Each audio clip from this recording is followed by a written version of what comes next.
vanasti läinud küla õitselised vastu jaanipäeva metsa õitsele. 3-4 versta külast kaugele. Ligidal ei olnud ühtki talu. Õitselistel olnud see äpardus, et keegi tulenõusid ühes polnud võtnud. Seepärast ei saanud kuidagi viisi tuld üles teha.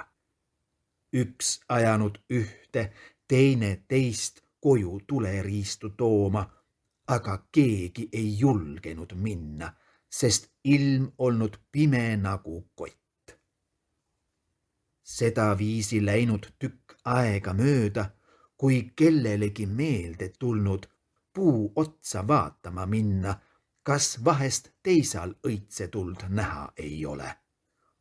Ta näinud ka tõesti puu otsast, et arvata poole versta kauguselt tuli põlenud ja tule ümber inimesed kõndinud.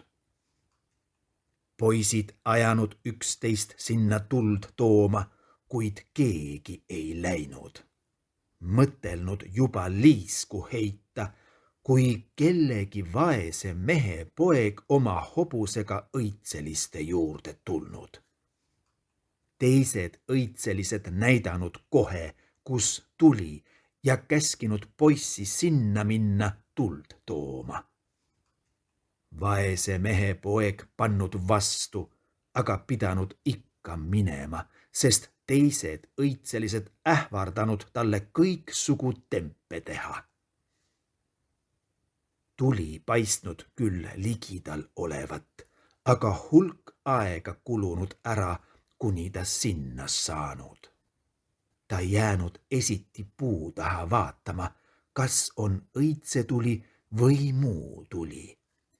Seal põlenud suur hulk süsi ja 2 väga vana meest seganud neid raudorkidega.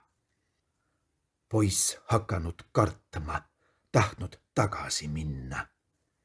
Teine vanamees vaadanud aga selja taha ja näinud poissi puu taha. Vanamees ütelnud teisele vanale mõne sõna, mis peale teine vanamees niisama mõne sõna kostnud. Poisil olnud vanade meeste sõnad nii võõrad, et midagi aru pole saanud.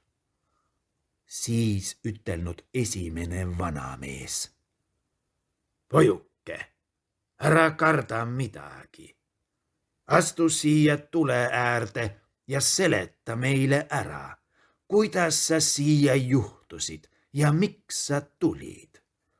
Me oleme küll palju aastaid iga aasta sel ajal siin tuld teinud, aga ükski maapealne ei ole veel siin käinud.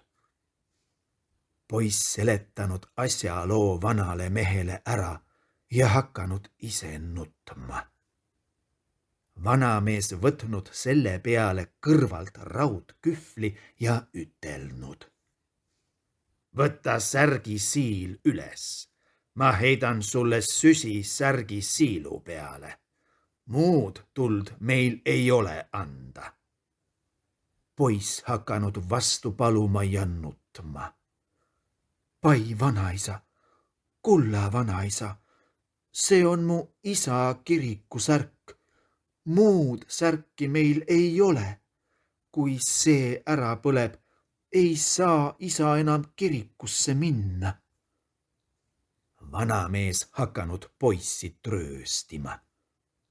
Toho juttu. Usu mind, su särgi siilule ei saa midagi viga.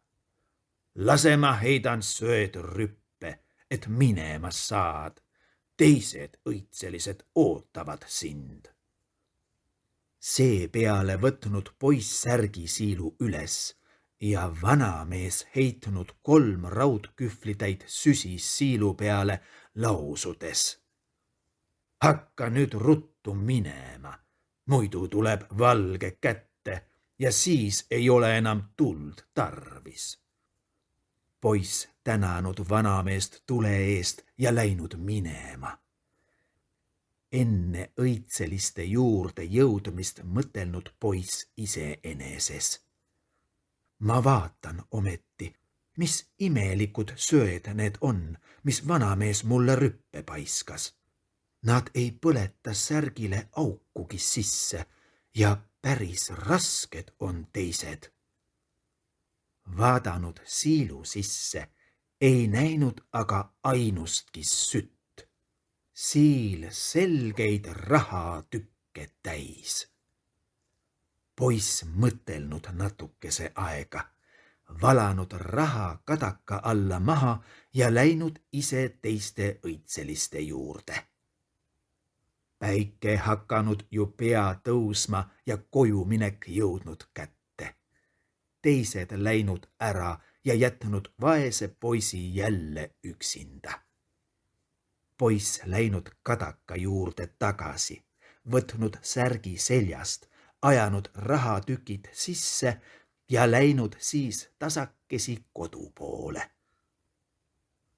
Koju saades seletanud ta tule ostmise loo isale põhjani ära ja andnud ka särgiga raha isa kätte.